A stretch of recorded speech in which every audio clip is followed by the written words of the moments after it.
I just believe that people are put into our lives for a reason. I felt like my light was dimming.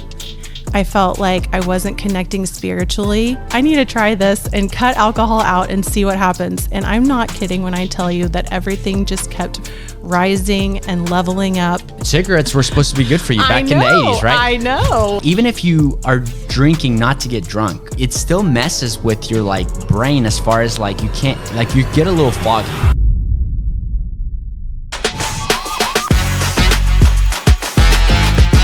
I feel like this is the only genuine conversation I have all week.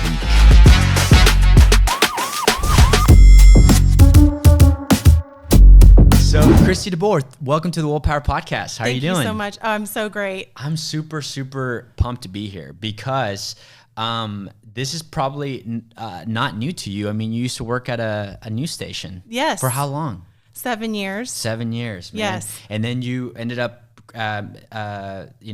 starting a family, and then ended up leaving that. So I'm so glad that you're here. And for somebody that hasn't heard your name, we're gonna get to a little bit of what you do. You're a personal stylist, but the biggest reason why I want to have you on is because I want to kind of get into what's happened this last couple of years with you. You've gone through stop drinking at all, and it's not like you were an alcoholic or anything, or we can talk a little bit about that. Of most people will say oh, I'm not an alcoholic, right? But it's kind of the culture that you grow up in, or the circles that you surround yourself with. And then it would have been almost so cool to say we ran our first marathon this year, but you beat me to it because you did a practice marathon. I did. In November of 23. Yes. Was it November? Yes. November. And then we ran a marathon in Houston. Yes. I'm so proud of us, by the way. I know. Who would have ever thought that it would be fun to...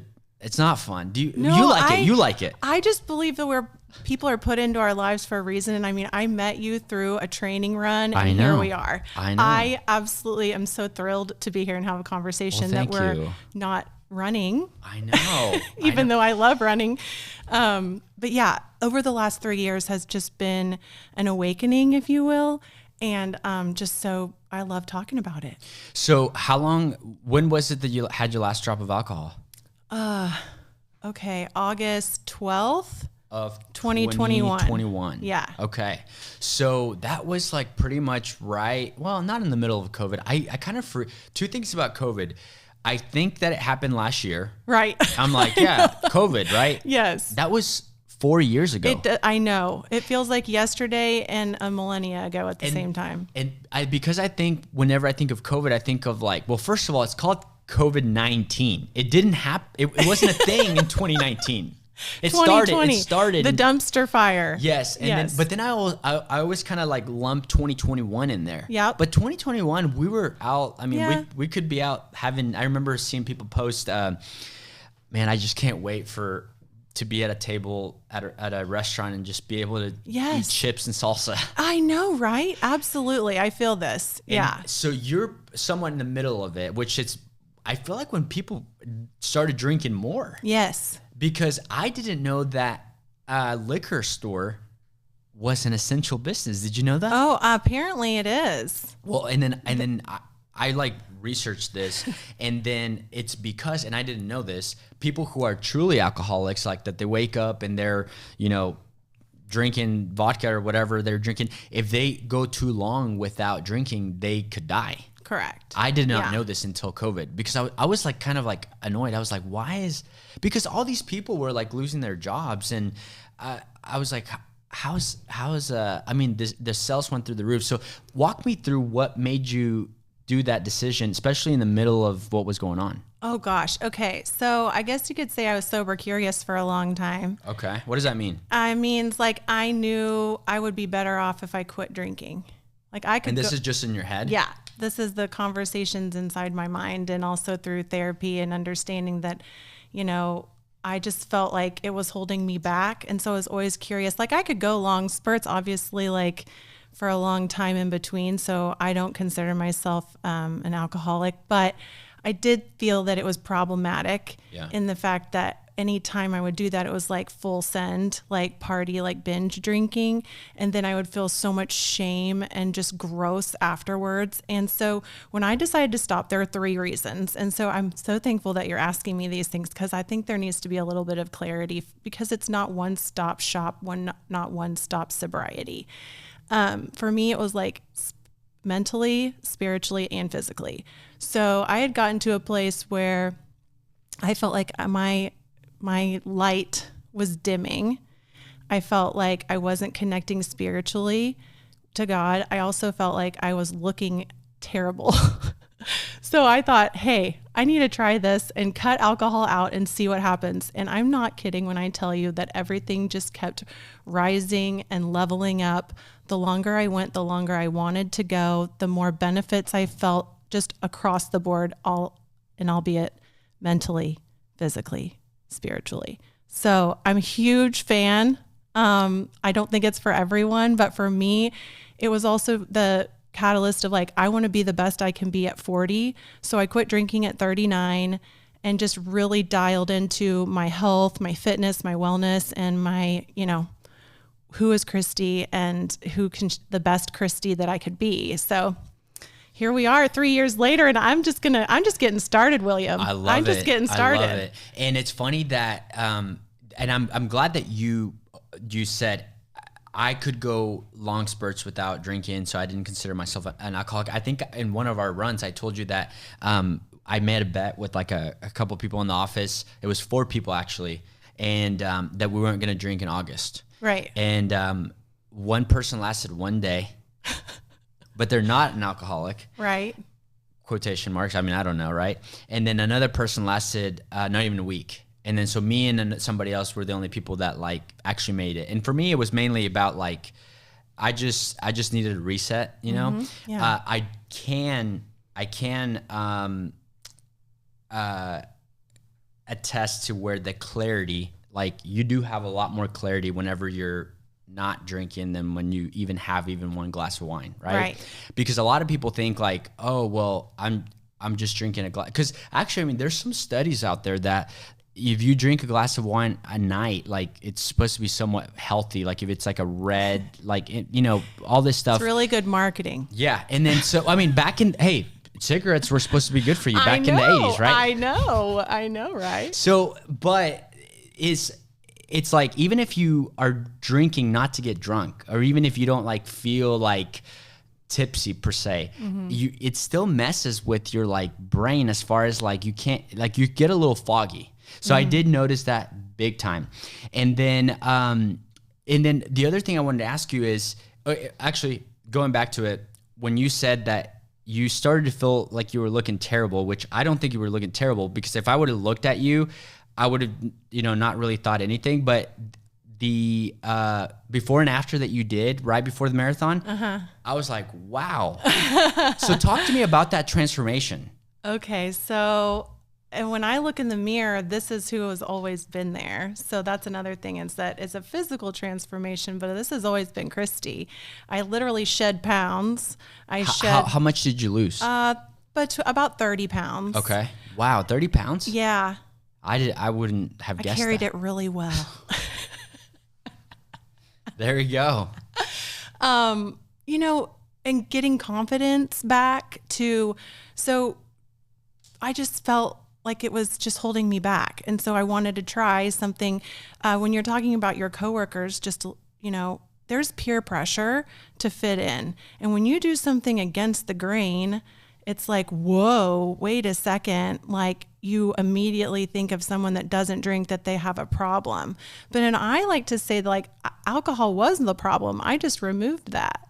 So I think that when we look at people that are sober or alcohol free as having a problem, I think that that's just the wrong way to look at it. Well, I think I told you this. I don't know if I did or not. I did tell a couple of people that because I still went to happy hours, but Yeah. I was drinking club soda and lime. Yes, Which, by the way, awesome. It was the cheapest buddy. month for There me. you go. And so, but anyways, I would be like, I'll just get a club soda and lime, and people would be like, everything okay? And I'd be like, yeah, I'm just not drinking this month. And they're like, you're good though? Like, I could have sworn that if I would have told people that I was not drinking water for August, they would have just not batted an eye. They would have been like, because that's our culture. It's the group think. Yes. Yeah. And so that's why, how long were you how long were you thinking that you wanted to stop, but you just couldn't because maybe that pressure? Oh, well, I thought, I'll go back to it another time. And I, had like one sip of champagne. And I was like, nope.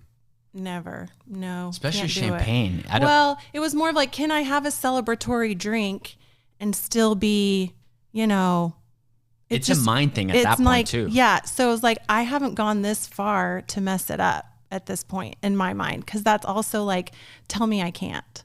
That's my vibe. Yeah. Like I'm also an all or nothing kind of person. Yeah. So again, everyone's different, but for me, it was just better for nothing. Like one is like, why? Yeah. Like, so I might as well just be completely clear. And so again, the benefits of like everything that I was experiencing and actually feeling everything like raw was also just very eye-opening, like through my therapy too. So it was building blocks. Like removing the alcohol was a great step, but it's still like, it just helped propel me to go where I knew I could go, but my brain had to like catch up. Yeah. Does that make sense? It does make sense. So you just said August of 2021 was the last time when you started. And then when did you start running? Well, so it kind of went hand in hand. Like I was doing my cycling to lose weight too. And then eventually, I guess it was 2022, I started running like alone in my neighborhood. And then eventually I asked Laura if I could join, and I was ready to, push myself because I could go 3 to 5, but I was like, I think I want to do more. Yeah. And then 40 years old, it was like, okay, now what? And so I said, I'm going to try to run a marathon. Never say never. Yeah. And so, it became just something that I really fell in love with and really social. I've made some great friends through the running community. I mean, not just you, but other amazing women and mothers and people that have just really changed my life for the better. So running has been just a huge blessing. The reason I was asking that is because I feel like a lot of people sometimes stop drinking because they just feel like they're just magically going to lose weight on that. And then, so I didn't know if, I think both kind of played a part into it, but I didn't know how much maybe just you truly stopped drinking and then doing your regular life, which it looks like there was some months before you started running, that if you saw those changes of that transformation on that. So how much weight did you lose before you started running and from when you stopped drinking? So I don't really weigh myself. I just went from like how I looked. And so it kind of fell off in phases, if you will. Like there was the bloating and then the inflammation and then like the way my clothes fit. I mean, it kind of went together with why I chose to be a stylist is because I literally had to buy a whole new wardrobe. So it was like, I think you told me that, how do I want to portray myself? How do I want to walk in the world now with this new body? And so, I think it was the bloating first. I think at least a good 5 to 10 pounds, just there. Just from stopping drinking, just 5 to 10 pounds. Oh yeah. And then the inflammation of like just my body healing and just getting used to, I kind of reset myself, rewired myself. I did not have any restrictive, like when I decided this, I knew it was going to be for good. Like I didn't want to tell myself, oh, no carbs or oh, keto or oh, this or oh, that. It was like, no, I'm going to indulge, but I'm also going to be smart. Yeah. I'm going to have protein, carbs, fats, like the old school way of like, you need to be in a deficit if you want to lose. You need to have the right fuel. You need to be hydrated, all these kinds of things. So, and then eventually with the running, then even more like, getting ripped. And it just started. Totally. I mean, people, I love the byproducts of my fitness. I'll tell you that. Like, I like the way that I look now more than ever, and I'm at 42 years old. So, like, let's go, baby. It's kind of odd that you're that you don't drink because it's. I think of the saying. Have you ever heard somebody say like they're like wine? They get better with age. So it's I mean, it's literally happening to you. Yes. So, I did not peak in high school. Okay. I will say the older I get too, I do look back at pictures when I felt like I was like, I look good, and I'm like, wait, I look way better now. Right. So I guess cheers to the future, right? Yes, absolutely. So you worked at a local news station. Yes. And then you ended up leaving that due to being a mom. Yep. And then how long were you like out of the career world for? A decade. A decade. I was a stay-at-home mom For a decade, Yep. which now that I have a kid, I do know that is a full-time job. Like I couldn't do it. Right. I couldn't do it. Yeah. So, but of course, being out of the of the business world per se, Right. It's easier for moms to just be like, hey, I mean, your kids are how old are? 12 and almost 10 next week. We got a big birthday coming up. There we go. Yes. So you have a lot of stay-at-home moms right now that they have no reason to go back to the business world. They're like, well, hey, my kid's still 10, 12. Yeah. Like, I'm just going to wait this out, right? Mm-hmm. Because it's scary. Yeah. Right? And so, like, I've had conversations with my mother-in-law. So Destiny, my wife, is the youngest out of 5. Okay. She was stay at home, and I mean, that kind of becomes your identity, right? Oh, yeah. Like you're just like, I'm a mom. Yep. But then your kids leave high school, and then you're still like a mom while they're in college, but then they leave and they start their own families and stuff. And then you're like, what do I do? Right. Right. So what made you want to start a business while your kids are still 10 and 12? That just was another layer to like, I wanted more, and I knew that I was capable, and I felt like really fulfilled with motherhood, but I wanted to show them that they could do anything that they wanted to do. And so, I just decided the quote of, if you find something you love, make it your job, or something like that. If you love what you do, you never have to work a day in your life. I think that's the one you put as well too, which I love that quote as well too. I took that pretty literally. Yeah. And you're just like, well, hey. I have had friends and family and strangers even on the internet. They're like, I want you to shop for me. I want you to dress me. I absolutely love styling. I think that it brings out the individuality in people, and really dialing in on what is KEDStyled, my business. I'm selling confidence. Like, talking about Disney sells memories and Amazon sells convenience, and KEDStyled is confidence. So everyone it's starting the business. Back to what you asked, starting the business was, again, like something that I've always wanted to do. So I figured like I have to go for it. Always, like because it sounds like whenever, like this business wouldn't have happened if you wouldn't have stopped drinking and you wouldn't have lost weight. Oh no, I don't know about that. Maybe. So always, like, take me back. Like when? So like when I went during sobriety, okay. So I get quiet and I have to listen. So I was listening to my gut, to the Holy Spirit, to, just getting quiet to the world around me and really dialing in on what I wanted to do. So I went back to like, I loved getting dressed up. I love dancing around. I love helping people. I love, fashion and styling. It's like, how could I make this a business? So kind of going back to the roots of even just like my childhood of what I love to do, helped me decide on how I wanted to do the business. But it's helped me and others in ways that sound so cheesy. But whenever I'm with a client, like I can't tell you how many times we've cried from helping them to see what I see. And almost like we were saying, like the body dysmorphia or not believing in yourself, or, oh, I can't wear that because I'm this size, or I can't wear that because I'm this age, or what, no, cut open the box and shine bright and be yourself. So yes, I guess you're right. Going through my own transformation of having to learn this on my own and now sharing kind of the process with others has been it's been a huge gift for me.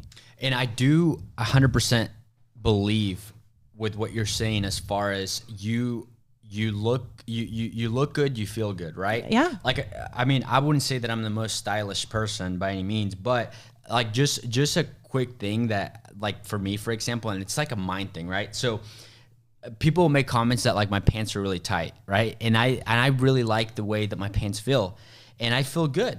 Okay. If I wear pants that are just like feel loose, right? Like some slacks, I just feel like I truly don't feel like as confident as with like pants that I like. Yeah. And so I think what you said is so important, because whether you, let's say, don't have the money to buy some clothes, which some we can talk about, you don't need to be this super wealthy person to buy clothes that you're going to feel good in.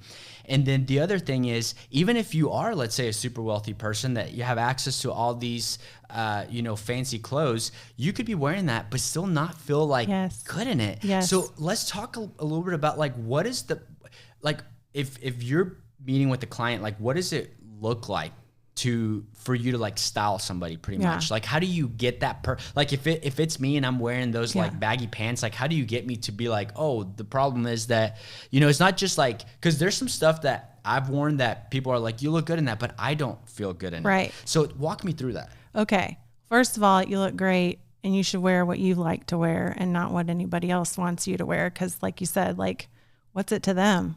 That they're my pants, so get over it. Okay. I think it's jealousy, though, in my opinion. Okay, that's another podcast, William.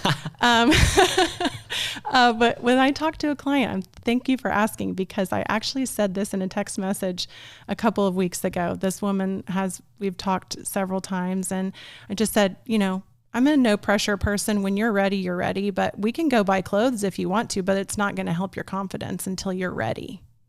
So that's when you're talking about the money. We can go buy the clothes. Sure. I can take you shopping. But if you don't feel good in what you're wearing, and I don't pull out the William or the Destiny or Kristy and have you be like, oh yeah, that's me, let's go, that feeling of confidence, then, you're wasting your time and your money. So with KEDStyled, when I meet with a client, I have a questionnaire, just pretty basic, but also it kind of helps me get to the path of where they want to go, because I don't like this whole like, what are we wearing? I don't know. What do you mean? What are we wearing? It's kind of like, this is very individual. This is very unique. This is very personal, customized styling. So it's not everybody needs to buy this sweatsuit. Everybody needs to buy this dress, right? Because we're not all showing up as the same person. We want to really, really bring out that, individuality. And so that's what I try to do with my clients. So most people that come to you, they're kind of already thinking like, hey, I'm hiring you so you can tell me what the trends are. And that's what they probably think. Right. Is that what you mean when you say, what are we wearing? Like what's... I don't do the trends really. But you can be current. Trendy, not so much. But what I'm asking you is, most people that you first meet with maybe think that that's probably why they're hiring somebody like you. Correct. And then what the other thing that I was going to ask you was, just forgot it. Keep going with what you were saying. No, you're good. I think that there's just an expectation of, some people want you to tell them what to wear, right? And I can do that as well. But it also comes to, are you actually going to wear it? What is your lifestyle? We can buy a ball gown, but are you going to wear the ball gown to the grocery store? I mean, I would, but that doesn't mean that Katie is going to, right? So you can elevate yourself in different ways to fit who you are, because I think some people are searching for maybe a different way to present themselves, when in actuality they need to really do some inner work to figure out what they actually like to wear. So I help them with that. Bring out like, hey, show me what you actually wear. And it's no shame. You want to wear sweatpants or Lulu or whatever, great. Okay, I'm going to show you how to represent yourself. But you said you want to look, elevated, classy, sophisticated. Okay, how do we make comfort part of that? So I have clients choose 3 words that they want to project when they get dressed. So mine are fun, classy or classic, and colorful. Those are the things that I try to think of whenever I'm getting dressed. Are you wanting to be sophisticated? Are you wanting to be professional? Are you wanting to be comfortable? Are you wanting to be, all these things? So dialing in on what they're wanting to project helps me style them so that they can finally feel like, okay, this is the representation of me. This is how I want to look in my clothing. And then getting rid of all the rest. That's the big part, is that when we have so many clothes and nothing to wear, I help dial in on, I call the roster. So we get rid of all the junk that you don't like, that you feel like, oh, I shouldn't get rid of this, or, oh, I might need this, or da, da, da. Your brain is confused. You have to get rid of the clutter and just show up. And if you want to wear jeans and a white t-shirt and J's, let's go. It's classic, it's clean, it's cool for a reason. So I've told men before, like I've told you on our runs, like, oh, I just wear jeans and t-shirts. Okay. I can make your jeans and t-shirts look really, really good because it's coming from a different perspective of fabrics. It's coming from a different perspective of fit, how you like things to fit. And so there's a lot of layers that goes into it. It's not just like, hey, here's this Amazon link. And just shop for all, you give him like a specific thing. So I remember I was going to ask you is, what are some of those questions that you ask at the very beginning to kind of get to know the person, and how does that translate to like what they're going to be wearing? Like what's their lifestyle? Like, yeah, so if they tell you they work out, like different stuff like that, that helps you right away. Like, oh, they're probably going to. So would you say that people that run around the same circles kind of dress the same, or similarly? Yeah, sure. There's a lot of this, athleisure where you can be looking professional, like wearing your workout clothes, but then still go to an appointment, but then still go to your kids' sporting events afterwards. So there's the sneakers and dress kind of combo that has become very popular, which I love among women between 30 and 40 that are in that same space where you can look really nice and professional and cute, but it's still functional and comfortable. Like having sneakers become more mainstream has been huge. Yeah. Right. So there's the sneakerheads. My brother is one of them, and now my kids are part of that too. But having the understanding of like, okay, I'm a nurse and I go work out and then I go to the gym and then I want to go out with my friends. So like, okay, you need to have going out clothes, but then like for me, like I have all different things because I'm multifaceted, but some people just want basic stuff. They want to be comfortable all the time. They don't really go out. They want to just look nice going to the grocery store. So having those matching sets, having a nice go-to outfit. Some people need more clothes than others. There's just a lot more, that goes into everything. And then there's other people that literally hate shopping. And so I fulfill that. Like that's me. People right here. Hate it. That's me right here. They hate it. I don't to like the point where like they think what I do is just stupid, but they'll hire me to do it for them. I was going to say, I do appreciate it. That would be your prime client right there. Right. So one thing that you mentioned that I want to kind of talk a little bit more on is, I mean, that's me. I've been telling Destiny since last weekend, I'm like, okay, hey, this weekend I'm going to take out all the clothes that I'm not wearing. I try to do that at least once a year, but I feel like I'm still not that good at it because literally I have probably, and I'm not joking, I probably have just like t-shirts, not including like work shirts, like just t-shirts. I probably have like 150 shirts. Whoa. And okay, I wear. So you just don't like doing laundry or what? And I wear, that's also Destiny's part of her full-time job. She does laundry. You would think that we have a family of like 6 people. Did you see my post yesterday? I'll do anything but chores. Oh yeah. I did see it. I see it. Laundry. Oh, yeah. Laundry. Oh my gosh. So okay. anyways. So why 150 t-shirts, William? I wear only like 20 of the same shirts. Okay. See? Why do we do that? I'm calling myself out here, but everybody is the same way. Oh. Why do we do that? Because we think that that's going to make us happy in the moment. I'm guilty of it too. Of keeping it? Oh, keeping it. Yeah, keeping it.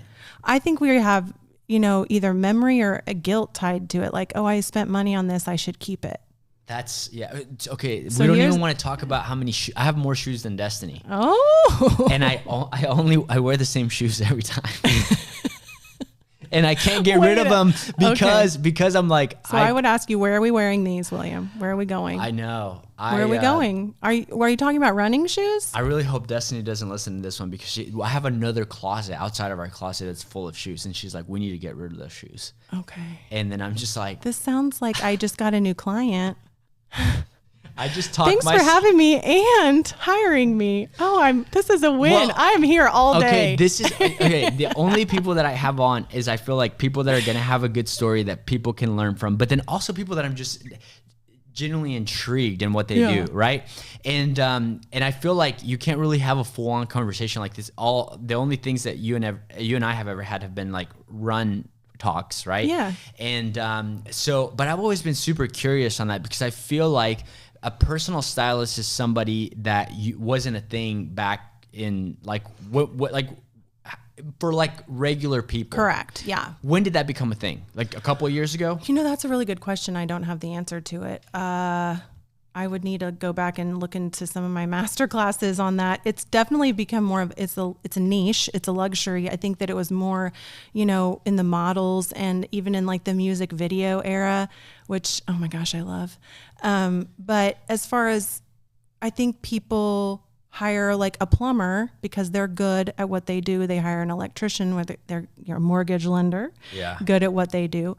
So I kind of think of that as for my business is that, you have trouble shopping or you have trouble putting outfits together, you have trouble with your confidence or whatnot, then you hire a professional. So I think that there have been stylists. I just don't think it, like you said, it's not been very mainstream. I don't know if you the timetables. If you had to guess, like maybe for me, like somebody that's not in the business, I would say like a couple of years, but I might be totally way off. I'd say the last decade or two. I mean, again, I don't know. So question that I have for you is one of the things that has become a thing over the last, seems like year. Again, I hope Destiny's not listening to this. She probably will. She will be. Hi, girl. Is the color thing. Is that?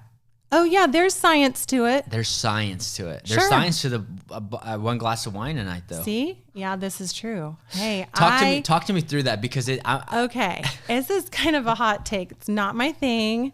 Okay. I'm not going to let my clients walk out in something that looks bad on them. I don't believe that there should be rules on what you have to wear according to the colors. But, to each his own. So, but you do believe in it. You do believe in it. It's not a service that I provide. Yeah. So, okay. That I guess explains it. But you're saying that, okay, let me ask you this. Some people love it. So if you have 10 clients, how many of those, whether it's men or women, which I think that women are the ones that are mostly doing this the color thing, how many of them have done their colors? Oh, I'd say now probably about half. 50% of them. 30 to 50%. And would you say that those people look a little bit better than the ones that haven't gotten theirs? With what you're... Are they my clients yet or not? Well, that's what I'm asking you, though. Like, does that help you as the stylist of being like, oh, your color is blue, whatever. So now it's like, oh, hey, this person looks... If it's important to them, then yes, it helps me. Because if they say, I hate polka dots, that helps me too. So if they say, I like these colors, great, plug it in, let's play. That's how I look at it. It's definitely like I said, they're hiring me, but I don't provide that as a service. And if 10 people are getting their colors, how many of them are female versus male? Oh God, I don't know. Probably all of them. All of them are female? No, I don't know. I'm curious. It's probably at least That's like 5%. That's a good question. I know that it's very again, on trend, but then this has been going on since the 80s, apparently. This colors. The color thing? Yeah. What the heck? Yeah. why did it just become a thing? My mom told me that. It's been going on since the 80s. So the reason I asked that too is because I personally, we have to make so many decisions, right? As soon as you wake up, you make a decision. Like, my alarm just went off. Should I get up or should I stay in bed? You get up. Yeah. But, well, you and I get up. But I'm saying 5 a.m. everybody. Club. Yes. And then so for me, part of the reason why I wear the same stuff is because I don't want to make a decision. Like, I don't want to think. I don't want to think. So I'm thinking, if you tell me what my 3 best colors are, okay. I'm just gonna go and probably buy the same shirts or whatever, that color to wear, Okay, I have an answer. I have not had my colors done, but if you go and look in my closet, there is there's colors in it. There's a lot of navy, there's a lot of red, and there's a lot of pink. Like there's certain colors more than others. Correct. Gotcha. Just based on my personal preference though. Like I don't know if I'm allowed to wear that based on whatever season I'm in, but I don't really care because I'm going to wear pink. You can't tell me I can't. That's not going to work. Trick question though. And I don't know if like this is even a real thing or not, but so have you ever seen people that, what was I watching? I was watching and I don't think I've called myself out more in any other episode than this one, but I was watching the Bachelorette or the Bachelor. What was it? I think it was the Bachelorette. It was the Bachelorette. Yeah. Okay. And I was I was watching with Destiny and our neighbors come over and all that stuff. Oh, and okay. Yeah. So, and then there was this guy that wore like a yellow shirt, and it was like this, like he would wear yellow all the time. And everybody in the room was like, that is like why does he wear that? He looks awful. Yellow is maybe the hardest color to wear. Well, but let me ask you this. The trick question is, what if he feels good in that? Right.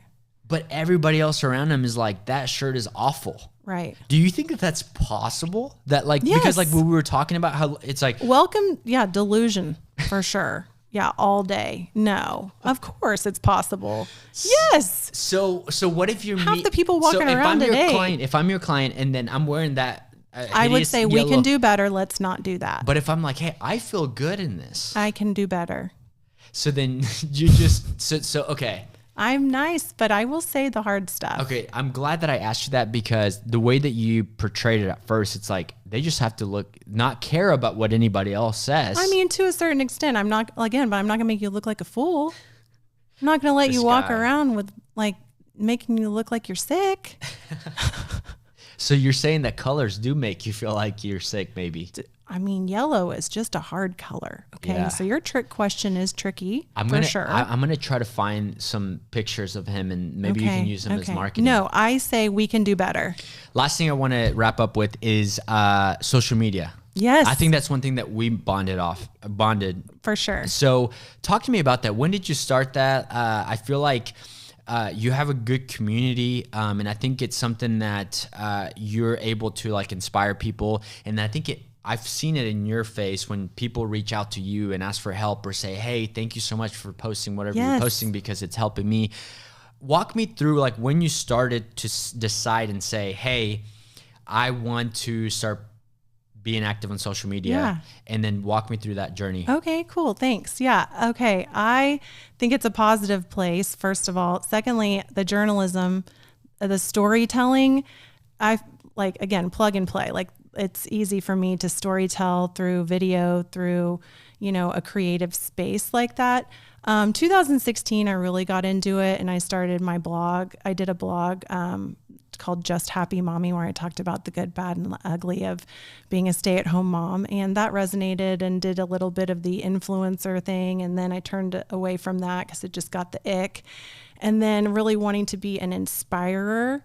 I'm huge on don't just talk the talk, walk the walk. And so I love sharing my life, pieces of my life to help inspire others. But I think that it's a beautiful community if done correctly.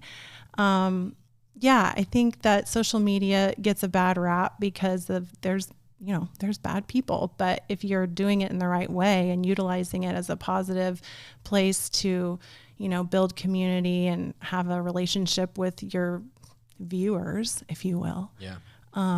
But yeah, I think it's cool. Some people, again, hate on it, but, they're watching my stories first thing. So, haters are also fans. Yeah, I think that a lot of people that, I don't know if I told you this, but there was, whenever I first started, it was March of 2022, and I started posting videos.